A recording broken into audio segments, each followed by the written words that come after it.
네, 오늘은 지난 시간에 이어서 하박국 3장 2절 말씀을 주제로 부흥의 조건 이런 제목으로 말씀 전하도록 하겠습니다. 기도하면서도 말씀드렸듯이 부흥은 뭐냐? 부흥은 하나님의 방문하십니다. 하나님이 우리와 함께 하시는 것이다.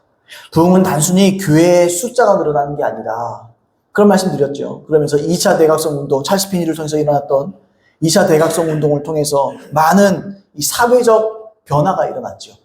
노예 제도를 반대한다든지 여권 신장 운동, 또 형무소 개혁, 금주, 또 절제 운동 등등 많은 이 사회의 변혁을 일으켰습니다.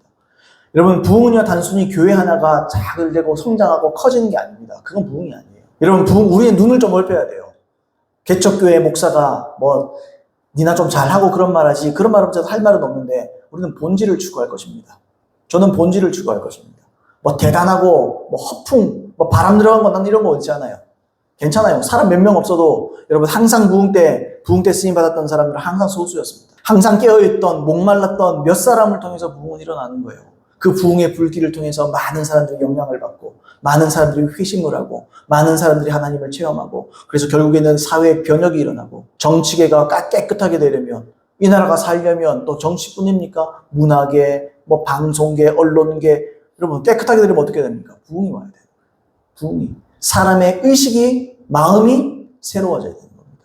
하나님은 부흥이라는 전략을 통해서 우리에게 은혜를 주시기를 원하십니다. 그래서 우리가 두 가지를 나눴습니다. 첫 번째 조건으로는 그러므로 분별된 참된 진리를 선포해야 한다. 여러분, 진리 없이는 안 돼요. 진리는 레일과 같습니다. 진리 위에서 부흥은 유지되는 거예요. 여러분, 말씀이 아니라 딴 걸로 자꾸 치우친다. 기적으로만 치우친다. 아니면 역사로만 치우친다. 물론 그것도 중요한 일일 수 있는데 그것도 잘못될 수 있어요. 하나님의 말씀은 균형을 잡아줍니다. 그 가운데 뭐가 더 중요하냐? 많은 기적이 나타나는 가운데서도 역사상 많은 치유의 역사들이 일어납니다. 근데 그게 부흥으로 이어지지 못해요. 왜냐하면 말씀의 부재예요. 말씀의 부재. 여러분, 기적을 통해서 예수님도 말씀하셨죠. 많은 능력을 행했던 지역이 있었습니다. 근데 그들이 회개를 안 해요. 그 예수님이 그런다고요. 그때 이런 능력을 행했더라면 아직도 거기는 존재했을 것이다. 고라시나 벳세다야 그런 일이 있었을 것이다. 그때 당시에. 그랬다면 아직도 그 도시는 살아있었을 것이다.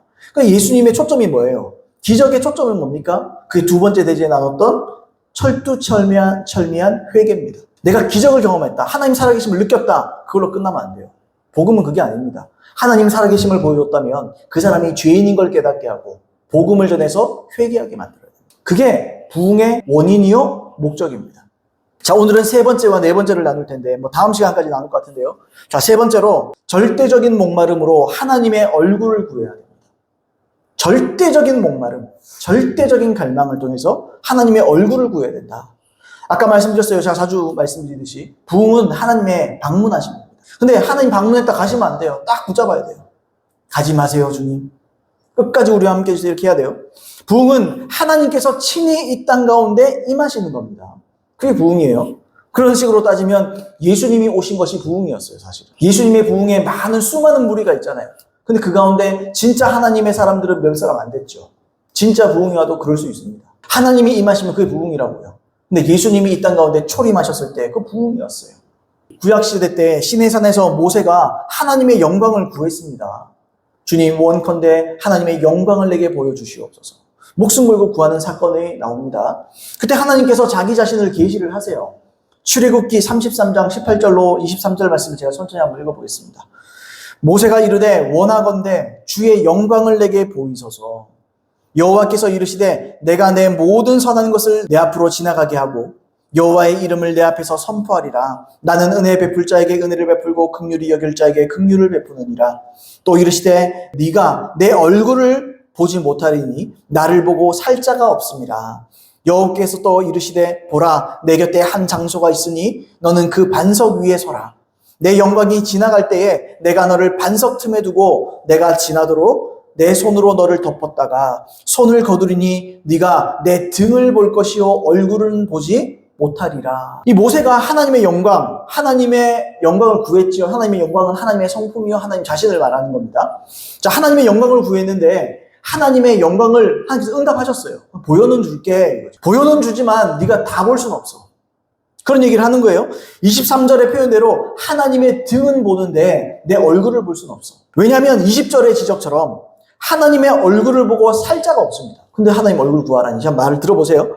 이런 인간적인 한계가 있는 거예요. 하나님은 하나님의 얼굴을 직접 볼 수 없습니다. 그럼 죽습니다. 자, 그렇기 때문에 하나님은 모세에게 자신의 얼굴을 보여줄 수가 없었어요. 보여주고 싶었지만 죽을까봐. 근데 방금 읽었던 출애굽기 33장, 우리 지금 18절로 23절을 읽었거든요. 11절에 보시면 이런 기록이 있어요. 11절, 사람이 자기의 친구와 이야기함 같이 여호와께서는 모세와 대면하여 말씀하시며, 대면했대. 얼굴 봤다는데 얼굴과 얼굴을 대면한다 그러잖아요. 여기 또 대면을 했대요. 앞에서는 대면했다가 여기서는 대면 못한다 그러잖아요. 그죠? 여기서 하나님께서 이미 하나님께서 모세와 대면했다 그런 말을 하잖아요. 아까 말했던 대로 그러나 18절로 23절에는 얼굴을 못 본다 그랬죠. 그러니까 11절에서의 대면은 하나님의 얼굴을 직접 봤다 이것보다는 친구로서 서로 마주하며 대화하듯 친밀하게 지냈다 이렇게 봐야 맞는 거예요. 사람이 뭐 그럴 수 있거든요. 아, 성경은 역시 완전하지 못해. 대면했다 그랬다가 안 했다 못한다 그랬다가. 그게 아니고 전체를 봐야죠. 그죠?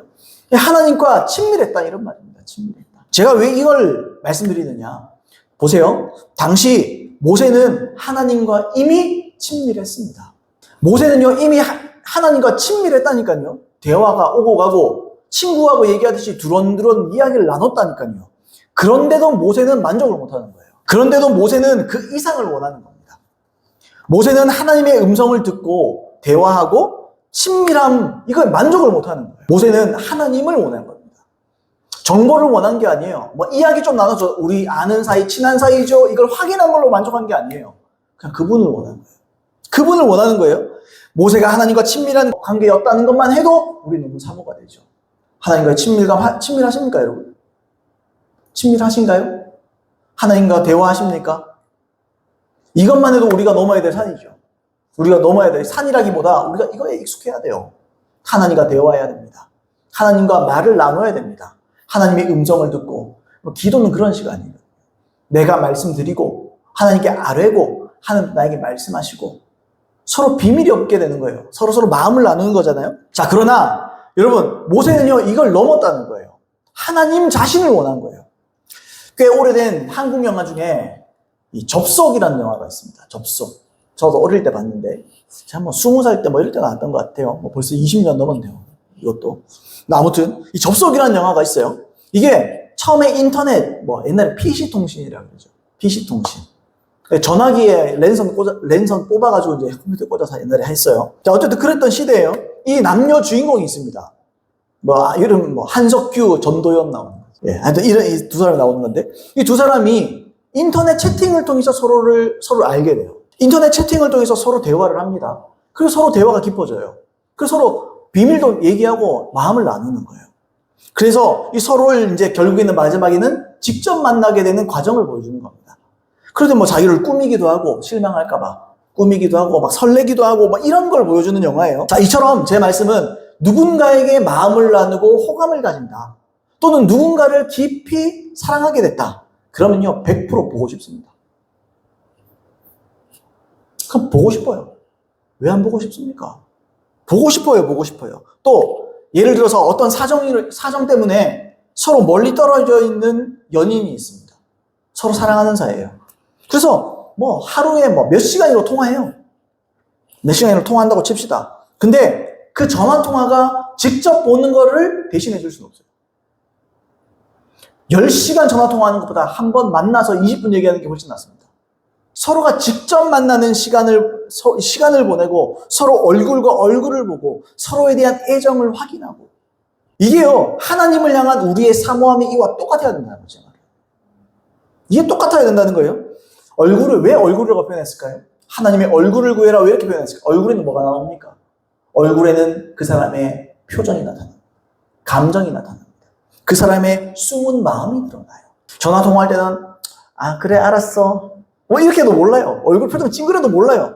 근데 직접 만나면 그 대화 속에서 그 사람의 숨은 뜻, 숨은 의도, 숨은 목적, 그 사람의 숨은 마음, 그죠? 이런 것들이 다 보이는 거잖아요. 다 알잖아요. 우리가 어떤 사람과 교제하고 또 위에서 만날 때 뭐라 그럽니까? 얼굴 한번 보자. 얼굴 한번 봅시다. 만나서 식사 한번 하면서 얼굴이나 한번 봅시다. 우리 그렇게 얘기하지 않습니까? 왜 얼굴 보기 원해요? 통화하면 되지. 왜 얼굴 보기? 우리는 정보를 나누는 게 아니에요. 교제라는 것은 단순히 정보를 주고받는 게 아닙니다. 그건 네이버를 찾으세요. 그건 구글링을 하세요. 구글을 찾으세요. 우리보다 훨씬 똑똑합니다. 검색하면 다 나옵니다. 웬만한 건, 그죠? 다 나오잖아요. 정보는요, 다른 걸 찾으면 돼요. 우리 정보 주고받는 게 아니에요. 예를 들어서, 덤버 치킨에 주문하는 게 아니에요. 하나님과 우리는. 하나님, 이 사람 아픈데요. 치유해주세요. 이러는 게 아니에요, 우리는. 하나님과의 교제를 원하는 거죠. 하나님도 마찬가지입니다. 하나님도 우리가 교제를 원하는 거예요. 이처럼 우리는 하나님과의 단순한 좋은 관계를 뛰어넘어서 하나님의 얼굴을 보여야 되는 거예요. 하나님의 마음을 알아들어야 되는 거예요. 하나님의 숨은 뜻을 발견해야 되는 거예요. 하나님의 마음을 깊이 알고 이해할 수 있는 하나님의 연인이 되는 겁니다. 하나님의 찐친이 되는 겁니다. 진짜 친구. 진짜 친구. 참된 친구가 되는 거예요. 여러분, 저는 누구가 저한테 친구가 많으냐, 또는 친구가 누가 있습니까? 하면 옛날에는 말했을 것 같은데 요즘에는 좀 친구라 그러면 말할 사람이 별로 없는 것 같아요. 두 가지 이유가 있는데, 멀어진 사람도 많기 때문에 그렇기도 하고, 또 하나는 그 사람이 나를 친구로 생각할지 잘 모르겠어요. 그러니까 좀 신뢰라고 생각해요. 신뢰가 된다고 생각해요. 나는 그 사람을 친하다고 생각할 수 있는데, 그 사람은 나는 그렇게 생각 안 할 수 있잖아요. 이게 신뢰가 되더라고요. 근데 찐친은 뭡니까? 누가 말해도 진짜 친구. 누가 뭐래도 친구. 하나님과 여러분과의 사이가 그렇게 돼야 됩니다. 하나님께서 다른 영혼들에게 나에 대해서 말씀을 해주실 때 그는 나의 친구야. 그냥 하나님께서 그냥 나 혼자 난 요즘에 기도도 많이 할 거야. 나 하나님 나 친구라고 우기고 남들한테 나는 하나님은 내 친구십니다. 이게 아니고 그 신뢰가 될 수 있어요. 하나님께. 하나님이 누군가에게 나를 소개할 때 내 친구다. 그는 나의 친구야. 그는 나의 비밀을 아는 자야. 그는 내가 사랑하는 자야. 그는 나와 비밀을 나눌 수 있는 자야. 그게 사도고 선지자들이 돼야 되는 거예요. 그게 사도 선지자뿐만 아니죠. 목사, 교사 다 모든 성도가 그렇게 되는 거예요. 그래서 모세가 뭐라 그럽니까? 선지자같이 예언하는 사람이 나타났다 그러니까 여호수아가 우려하잖아요. 모세가 그러잖아요. 나는 다 선지자 되기로 원한다. 모세가. 나는 너희들이 다 선지자 되기를 원한다. 그 말이 뭐지요? 나는 너희들이 전부 다 하나님의 찐친 되기를 원한다. 나는 너희가 전부 다 하나님과 교제하는 사람들이 되기를 원한다. 하나님의 연인이요 친구로 살아가는 하나님의 얼굴을 구해서 하나님과 대면하고 그분의 마음을 뜻을 알고 살아가는 사람 되기를 원한다. 그게 그 말씀의 의미예요. 그래서 여러분 우리가 하나님의 숨은 뜻과 하나님의 깊은 속마음을 알고자 애써야 돼요. 그리고 이것이 부흥의 비결입니다. 역대하 7장 14절 말씀해 보시면 이렇게 되어 있어요. 내 이름으로 일컫는 내 백성이 그들의 악한 길에서 떠나 스스로 낮추고 기도하여 내 얼굴을 찾으면 내가 하늘에서 듣고 그들의 죄를 사하고 그들의 땅을 고칠지라. 그들이 내 얼굴을 보면, 그들이 내 친구가 된다면, 그들이 내 진짜 연인이 된다면, 그들이 내 정말 신부가 된다면 내가 하늘에서 듣고 고칠 거예요. 그들의 죄를 사해줄 뿐 아니고 나는 그 땅을 고칠 거예요. 하나님의 얼굴을 구하는 기도가 여기서 보면 어디서 시작돼요? 스스로 낮추고 기도하여. 자기 힘, 자기 능력, 자기의 이 사람의 힘과 능력으로 죄 문제를 해결할 수 없다. 이걸 인정하는 거죠. 그 다음에요. 그들의 땅을 고칠지라 이 말씀에 나와 있는 것처럼 우리의 땅을, 이 도시를, 이 지역을, 이 대한민국을 사람 힘으로 고칠 수 없습니다. 라는 이것을 인정하는 것에서 기도는 시작되는 거예요. 하나님은 아무리 해도 안 됩니다. 이거 해도 안 되고 저거 해도 안 됩니다. 필요한 건 해야 돼요. 근데 결정적으로 하나님 이건 방법이 아닙니다. 해야 될 건 해야 돼요. 의무가 있어요. 할 건 해야 됩니다. 그러나 주님 이게 결정적인 게 아니에요. 진짜 결정적인 건 뭐냐? 하나님의 은혜입니다. 여러분 그거예요. 거기에서부터 기도가 시작되는 거예요. 기도는. 거기에서부터 시작되는 거예요. 여러분 여기서 그들의 땅을 고칠지라. 땅이 진짜 땅입니까? 물론 이거는요 땅이라고 땅에서의 축복, 우리에게 주신 축복을 의미할 수도 있어요. 그렇게 볼 수도 있죠. 회복 물론 포함될 거예요. 그런데 하나님은 부동산에 관심 없습니다. 하나님은 토지에 관심이 없어요. 하나님은 다 하나님 건데 그 관심이 있어요. 하나님 그 관심 없어요. 여기서 땅이라는 게 뭐냐? 이건 하나님의 백성이 사는 세상, 하나님의 백성들이 접하고 사랑해야 될 대상인 영혼들, 그들을 말합니다. 따라서 우리의 죄뿐만 아니라 모든 영혼의 죄 문제를 해결할 수 있도록 고치신다. 이 땅을 내가 고칠지라. 어떻게 하면요?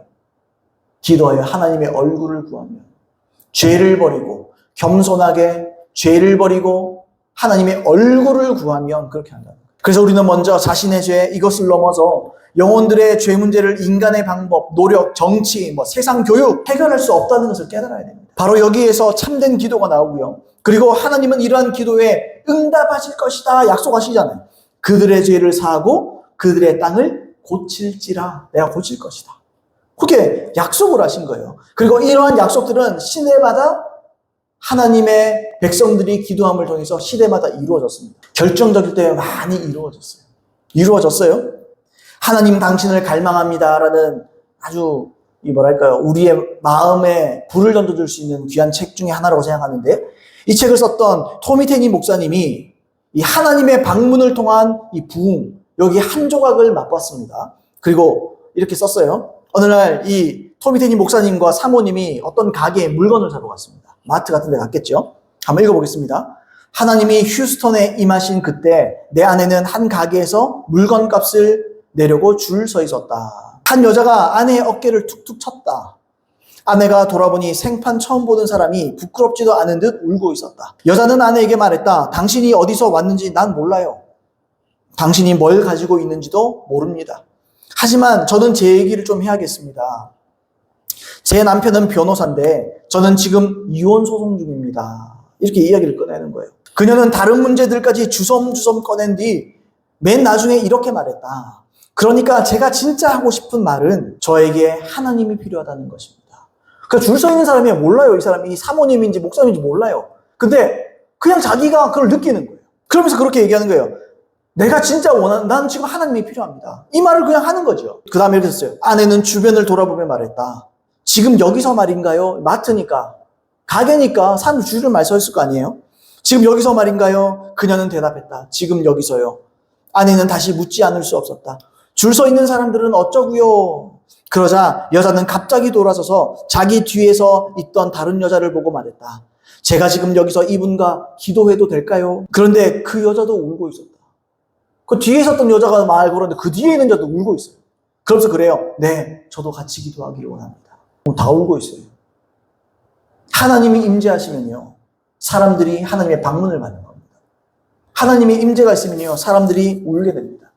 하나님을 느끼게 됩니다. 이 토미 테니 목사님이 같은 책에서 이 부흥을 사모하면서 자신이 부흥을 얼마나 사모하는지를 말하면서 스코틀랜드에서 일어났던 한 부흥을 한번 소개시켜 줬습니다. 한번 읽어보겠습니다. 이것도.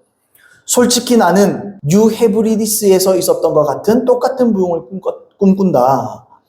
그 지역에서 밤마다 부흥 집회를 인도하고 있었던 던컨 캠벨에게 관리들이 사람들을 보냈다. 이들은 이 전도자에게 이렇게 말했다. 경찰서로 좀 와주시겠습니까? 거기 사람들이 잔뜩 모여 있는데 우리는 뭐가 문제인지 모르겠습니다. 당신이라면 알 것 같아서요. 이것은 실화이다. 그가 새벽 4시에 관리들과 함께 마을을 가로질러 경찰서로 가는데 마치 온 마을에 역병이 내린 것 같았다고 한다. 사람들이 건초더미와 문 뒤에서 기도하며 울부짖고 있었다. 남자들은 길 모퉁이에 무릎 꿇고 있었고 여자들과 아이들은 잠옷바람으로 문간에 서로 엉겨붙어 엉엉 울고 있었다. 가는 중에 도시가 난리가 난 거예요. 사람들이 막 울고불고 난리예요. 막 문 앞에 앉아서 울고 뒤엉켜서 울고 건초더미에서 머리 박고 울고 난리예요. 이윽고 전도자가 경찰서에 이르자 수많은 사람들이 울며 수많은 사람들이 경찰서로 몰려서 울고 있는 거예요. 경찰들에게 묻고 있었다. 우리의 잘못이 무엇입니까? 그들은 하나님에 대해 워낙 아는 것이 없어서 그 일이 하나님의 역사임을 전혀 몰랐던 것이다. 뭔가 잘못되었다는 것을 깨닫고 양심의 가책을 느꼈을 뿐이다. 그들이 고작 할 수 있었던 것은 경찰서에 가서 뭔가 잘못되었다고 고백하는 것이었다.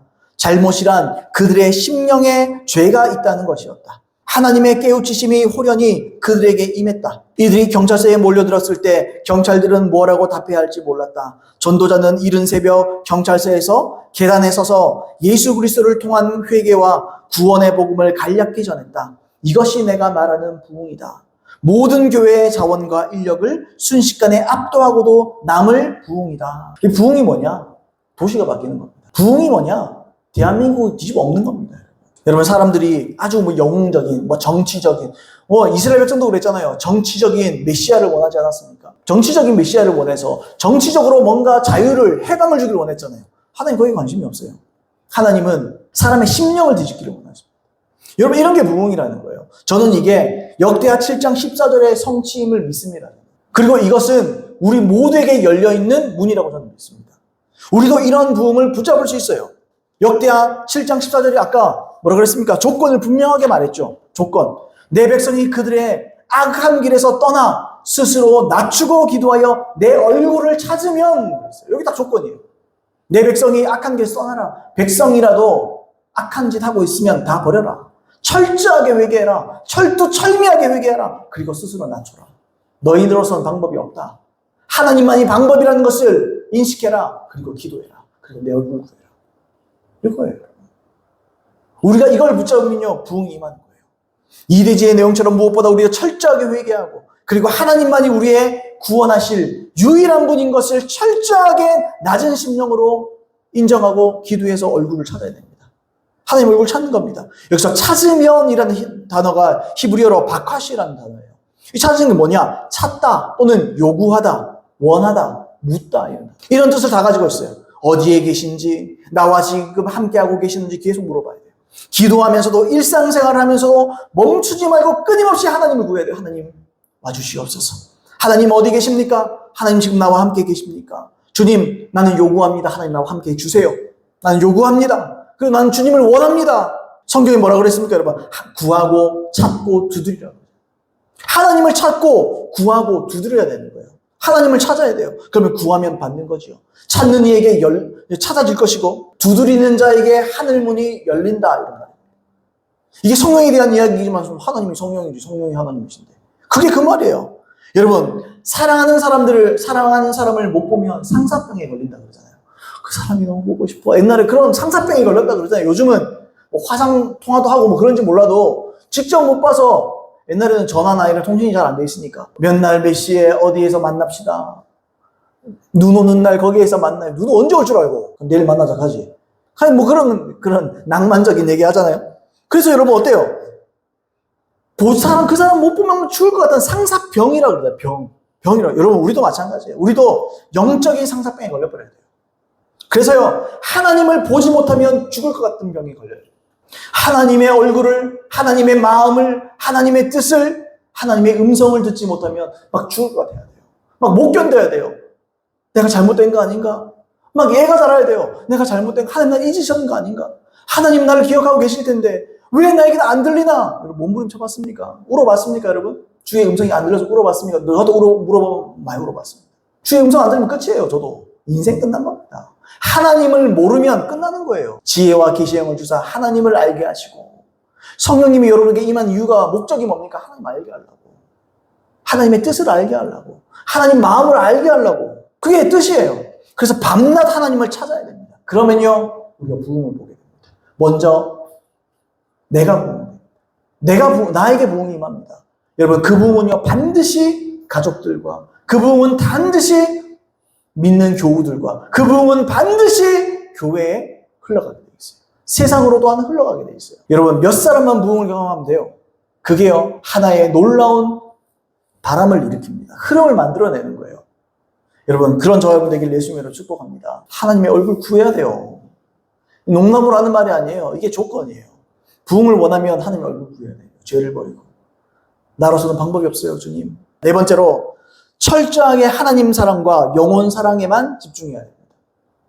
여러분, 교회가 교회의 이유가 뭡니까? 간판을 달았기 때문입니까? 교회가 교회인 이유가 뭡니까? 멋있는 간판을 달으면 교회입니까? 아니면 몇 명에서 어디에 노회에 등록을 하고 어디 교단에 소속해서 단순히 그게 교회입니까? 초대교회 때는 그 교단도 없는데 교회 하나도 교회를 부르면 안 되겠네요. 그런 게 아니죠, 여러분. 교회가 교회인 이유는 단순히 체계적인 어디 소속이 되었다, 그게 아니죠. 체계적이거나 윤리적인 교리 때문에 교회다, 그거 아닙니다. 단순히 은사가 나타나서 교회냐? 아니에요. 단순히 기적이 나타나서 교회냐? 그거 아니죠. 교회의 규모나 넉넉한 재정이 있느냐? 이건 더더욱 아니겠죠. 다 중요합니다, 물론. 그런데 이러한 요소가 교회를 교회로 규정할 수는 없어요. 아르헨티나 부흥의 주역이었던 카를로스 아나콘디아는 이 결코 깨뜨리지 말아야 할 사랑의 불길이라는 소제목의 글에서 이렇게 썼습니다. 한번 읽어보겠습니다. 그는 이 부흥의 조건인 이 사랑에 대해서 이렇게 썼어요. 우리는 실로 어려운 시대에 살고 있습니다. 우리들 중에 많은 사람들을 분주하게 움직이지 않으면 안 되는 것들을 많이 가지고 있습니다.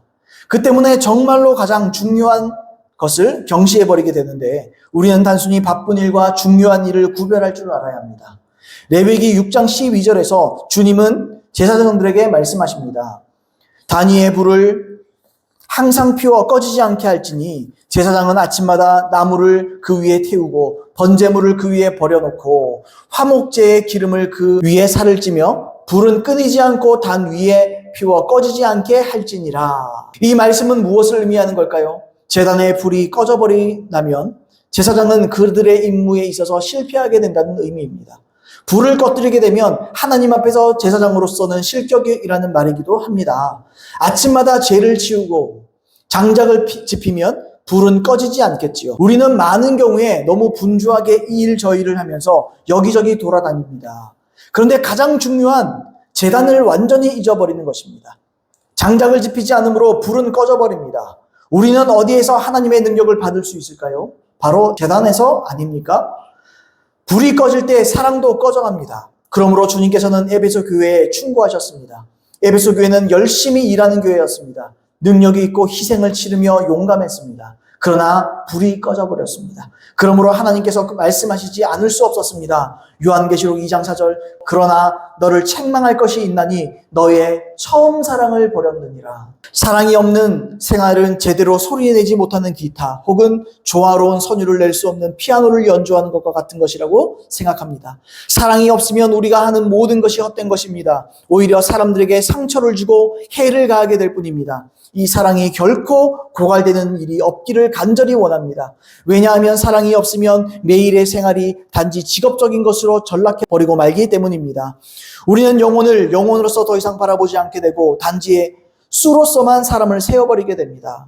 주의하지 않으면 안 됩니다. 우리는 사랑 가운데 거하지 않으면 안 되는데 그 이유는 우리가 그리스도의 사랑 가운데 거한다면 주님께서도 우리 안에 거하여 주시겠다는 것이 주님의 약속입니다.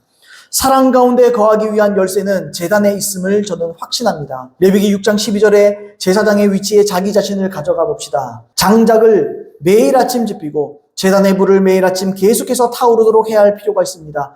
우리가 사랑의 열매를 맺고 있다면 얼마나 아름다운 일이겠습니까? 하나님께 영광이 될 뿐 아니라 사람들이 우리 속에 있는 그리스도를 발견할 수 있기 때문입니다. 기적과 이적을 행하면서 만일 사랑이 없는 사람이 있다면 그 사람은 어디에 비교할 수 있을까요? 지난번 설교하고 있을 때 하나님께서 저에게 말씀하셨기 때문에 음악 담당 목사님께 나는 당신의 기타를 손에 들고 음을 맞추어 주세요 라고 말했습니다. 그는 이것은 훌륭한 기타입니다. 여느 때처럼 기타를 치고 방금 맞췄습니다 라고 대답했습니다. 예, 무슨 뜻인지 압니다. 그래도 한번 쳐보십시오 라고 나는 말했습니다. 그가 기타를 치자 딩딩거리며 묘한 소리를 냈습니다. 사랑이 없는 사람은 참으로 그 악기와 같습니다. 우리는 최고의 악기를 가지고 있는지 모릅니다. 훌륭한 피아노가 있을지도 모릅니다. 맞아요. 우리가 최고의 악기인 복음을 갖고 있고 우리의 최고의 주인이신 하나님을 섬기고 있어요. 그래도 능력을 발휘 못할 수 있어요. 그죠? 훌륭한 피아노가 있을지도 모릅니다. 최고의 학교에서 배웠을지도 모릅니다. 모든 명예를 가지고 있고 세상 사람들에게 인정받고 있을지도 모릅니다. 그러나 만일 사랑이 없으면 그 소리는 조율되지 않아 제 소리를 내지 못하는 악기와 같은 것으로 사람에게 해를 끼칠 뿐입니다. 부디 하나님의 사랑이 우리에게 부어지도록 구합시다. 사랑이 없으면 무엇 하나 열매는 남지 않습니다. 그러나 만일 진실한 사랑이 있다면 모든 것은 진실한 영광으로 빛나게 될 것입니다. 우리가 진실로 제단에서 주님과 함께 시간을 보낼 때 주님으로부터 이 많은 사랑의 불길은 우리 속에 더욱 타오르게 됩니다. 마지막에 뭐라고 했죠? 우리가 진실로 제단에서 주님과 함께 시간을 보낼 때, 주님을 깊이 사랑할 때, 사람들이 이것저것 동분서주 바쁜데 하나님과의 교제, 하나님의 얼굴을 구하는 것을 등한히 하고 그분을 사랑하는 것을 등한히 하게 될 때 그건 아무것도 아니다. 그런 말을 하는 겁니다. 맞아요. 교회에 사랑이 없으면 교회가 아니에요. 하나님을 사랑하지 않으면 그건 교회가 아닙니다. 간판 달았다고 교회 아니고요. 규모가 크다고 교회 아닙니다. 몇십 년 전통, 몇십 년 된 교회다. 그래도 그 교회에 안 될 수 있어요. 하나님을 안 사랑한다면. 또 영혼들을 사랑하지 않는다면 그 교회로서 존재할 가치와 목적이 없는 겁니다. 교회 봉사에 사랑이 빠지면요, 중노동인 거예요. 그래서 여러분 1년에 한 번씩 교회 봉사하던 일꾼들이 어떻게 합니까? 못하겠다 그래요. 힘들어서 못하겠다 그래요. 왜요? 사랑이 빠져서 그런 거예요. 하나님과 영혼들을 향한 사랑이 빠지니까 지치는 거예요. 중노동, 매일 노가다판에, 매주 노가다판에서 몸을 굴리고 있는데 그 누가 하고 싶겠어요? 당연히 안 하고 싶지. 그러면 일을 좀 다른 사람이 좀 이렇게 나눠서 맡읍시다. 그것도 방법입니까? 그게 방법일까요? 아니요. 그건 본질적인 방법이 아니에요. 그 안에 사랑을 회복시켜야 되는 거예요. 어디서부터 그 사람이 하나님을 향한, 영혼들을 향한 사랑이 끊어진 거예요. 그러니까 그게 힘들고 피곤하고 어려운 거예요. 하물며 부흥의 사랑이 빠지면요, 부흥하는데 사랑이 빠진다. 사랑이 없는 부흥이다. 그런 게 있을 수도 없지만, 근데 부흥이 왔는데 사랑이 없다. 그건요, 지루하고 소모적인 종교 생활이에요. 그 종교 행사밖에 안 돼요. 하나님을 향한 사랑과 영혼들을 향한 사랑이 빠진 모든 일이 무가치한 노동입니다. 중노동입니다. 행사입니다. 아무런 유익이 없어요. 그저 알맹이 없는 요란한 빈깡통입니다. 고린도전서 13장 1절로 3절 말씀에 내가 사람의 방언과 천사의 말을 알지라도 사랑이 없으면 소리나는 구리와 울리는 꽹가리가 되고 내가 예언하는 능력이 있어 모든 비밀과 모든 지식을 알고 또 산을 옮긴 만한 모든 믿음이 있을지라도 사랑이 없으면 내가 아무것도 아니요 내가 내게 있는 모든 것으로 구제하고 또 내 몸을 불사르게 내줄지라도 사랑이 없으면 내게 아무 유익이 없느니라. 방언, 천사의 말, 다 해도 소용없다. 꽹가리다. 여러분 꽹가리 아십니까? 세상에서 가장 시끄러운 거 중에 부부젤라. 네? 그거 다음으로 먹여주는 게 꽹가리랍니다. 그래 시끄럽답니다. 또 예언하는 능력도 있고 모든 비밀, 모든 복음에 대해서 모든 걸 다 빠삭하게 알고 있을 수 있습니다. 또 모든 믿음을 통해서 어떤 일이라도 처리할 수 있는 하나님의 능력, 믿음의 은사를 받은 사람일 수도 있어요. 거기다 뿐만 아니고 뭡니까 여러분? 여기서 뭐라 했습니까? 모든 것으로 구제하고 여기서까지도 할 수 있죠. 또 내 몸을 불사르게 내주죠. 이거는 순교를 말하는 거예요. 내가 하나님을 위해서 죽는다고 불사르게 불타는데 나를 화형시키는 곳에 나를 내줄 수 있더라도 그때 하나님과 영혼을 향한 사랑이 빠져있다. 개죽음입니다. 아무 의미 없습니다. 능력이 있어 소용없습니다. 선지자 노릇하고 귀신 쫓고 많은 권능을 해야 하지 아니하였나이까 하리니 그때에 내가 밝히 말하되 불법을 행하는 자들아 내게서 떠나가라 하리라. 그 불법이 뭡니까? 법이 있잖아요. 그게 뭔데요? 사랑이잖아요. 사랑 없으면 헛방입니다. 사랑 없으면 아무 의미 없어요. 사랑이 없으면 아무 의미 없습니다. 여러분 사도 요한도 이렇게 썼어요. 사도 요한이 이렇게 썼습니다. 요한일서 5장 1절로 3절 우리 한번 찾아볼까요? 이거는 예수께서 그리스도이심을 믿는 자마다 하나님께로부터 난 자니 또한 낳으신 이를 사랑하는 자마다 그에게서 난 자를 사랑하느니라. 우리가 하나님을 사랑하고 그의 계명을 지킬 때에 이로써 우리가 하나님의 자녀를 사랑하는 줄을 아느니라. 하나님을 사랑하는 것은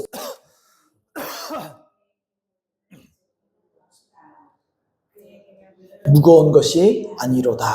이 말씀이 굉장히 단순하지만 명확한 말을 해주고 있어요. 여러분 하나님 사랑하는 게 뭡니까? 하나님 사랑은 물론 하나님 얼굴 구하는 거죠. 3절에 하나님을 사랑하는 것은 이것이니 딱 정의를 내립니다.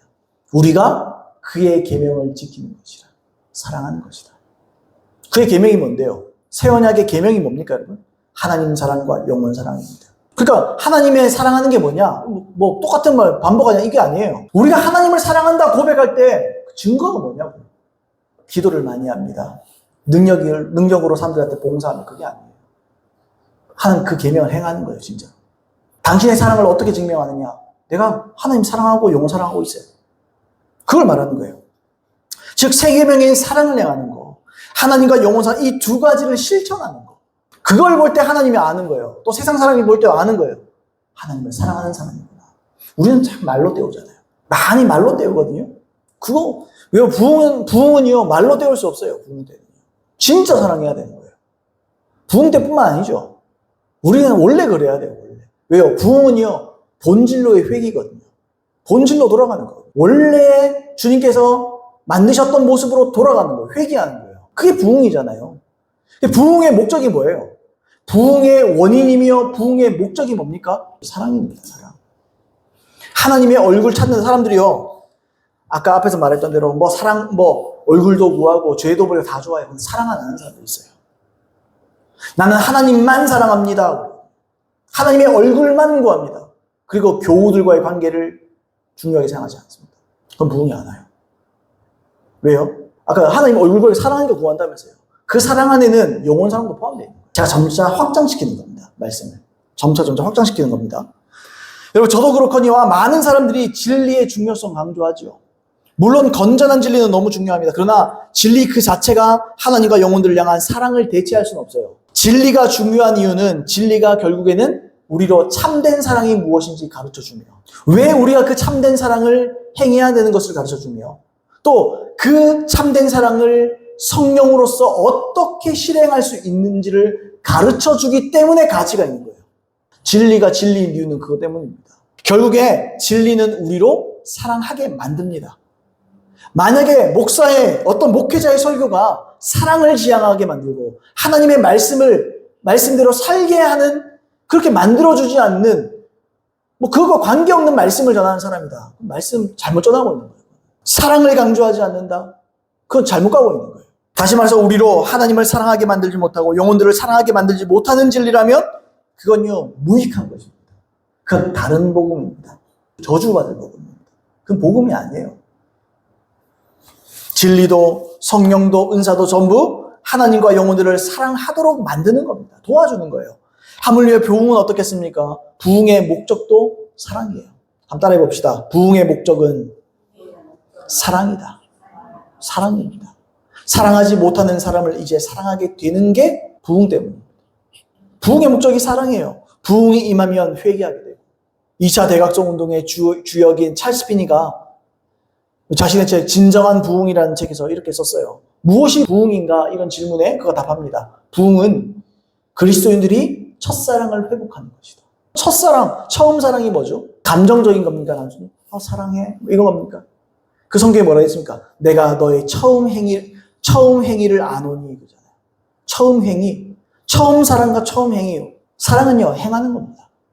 사랑은요, 말로 때우는 거 아니에요. 사랑은요, 하는 겁니다. 하나님 사랑하기 때문에 하나님께 기도하며 그의 얼굴을 구하는 것이요. 그리고 죄를 버리는 것이요. 그분의 얼굴을 구하는 것이래. 여기서 끝난 게 아니에요. 새 계명 안에는 영혼들을 향한 사랑이 들어가 있는 거예요. 넉넉지 못한 사람들을 위해서 내가 줄 수 있는 것들 주고, 야고보서의 말씀처럼 가서 배부르라, 따뜻하게 하라, 말로 때우는 건 사랑이 아니라고 그러잖아요. 믿음이 아니라고 그러잖아요. 사랑은요. 믿음은 뭡니까? 사랑으로서 역사하는 믿음뿐이니라. 사랑으로서 나타나는, 사랑으로서 실행되는 믿음이 진짜 믿음이다. 그런 말이죠. 그러니까 너희 처음 사랑을 버렸느니라 이 말은요, 너는 믿음에서 떨어졌다 이 말과 똑같은 말이에요. 사실. 근데 기억하십니까? 아까 우리 계시록 이 말씀이었잖아요. 처음 사랑 얘기했던 거. 에베소 교회 말하는 거잖아요. 근데 에베소 교회에서 뭐라 그러죠? 여러분? 사자에게 내가 편지하노니 그러면서 내가 너의 인내도 알고 사도가 자칭 사도들의 사도가 아닌 것을 네가 밝혀냈기도 하고 뭐도 했고 네가 열심히 잘 분별했고 잘했어요. 그 사람 사실 못한 거 아니에요. 그 사자라는 말은 에베소 교회의 목회자를 얘기하는 거거든요. 너 다 잘했다. 인내도 했고 내가 다 안다. 다 안다는 것은 무서운 말이죠, 여러분. 뭘 다 알았다는 말이에요. 네가 그렇게 수고했던 것도 안다. 그러면서 추가로 무서운 말이죠. 네가 처음 사랑을 버렸던 것도 안다. 지금 다 알고 있는 거예요. 처음 사랑을 버린 거예요. 열심히 수고하고 노력하고 하나님의 마음에 들려고 노력해도 하나님을 향한 사랑과 영혼을 향한 사랑이 그 행위가 사라져버린 거예요. 여러분, 그러므로 회복하시길 바랍니다. 너희가 어디에서 떨어졌는지를 기억하라. 그 어디 분기점이 있는 거예요. 내가 왜 하나님께 내 마음이 식었지? 이런 게 있는 거예요. 그걸 다시 가르쳐주고 거기서부터 회복시켜주고 거기서부터 다시 회심시켜주는 것이 부흥입니다. 여러분, 꼭 이런 부흥을 사모하는 저와 여러분에게 예수님을 축복합니다. 꼭 여러분 기억하세요. 여러분, 나만 구원받으면 되지. 옛날에 그러잖아요. 강호동이 그랬나요? 나만 아니면 돼. 복불복음 나만 아니면 돼. 그만큼 이기적인 게 없어요. 아니, 구원은 나만 구원받으면 돼. 이겁니까, 여러분? 그건 너무 이기적인 거예요. 그건 하나님의 마음을 슬프게 하는 것이고, 그는 하나님께 굉장히 못할 말이죠. 못할 말. 여러분, 그러므로 우리가 기도하십시다. 이 시간 기도할 때에 내가 하나님과 친밀하게 되는 것도 원하지만 더 깊어지기 원합니다. 내가 하나님의 얼굴을 보고 하나님의 숨은 마음과 뜻과 하나님의 동기, 하나님의 깊은 마음을 헤아릴 수 있는 하나님의 참된 연인이요, 하나님의 참된 찐친이요, 하나님의 신부가 되길 원하고 하나님을 사랑하고 영혼들을 사랑을 실천하는 사람 되게 하여 주시옵소서. 우리 그렇게 기도하겠습니다.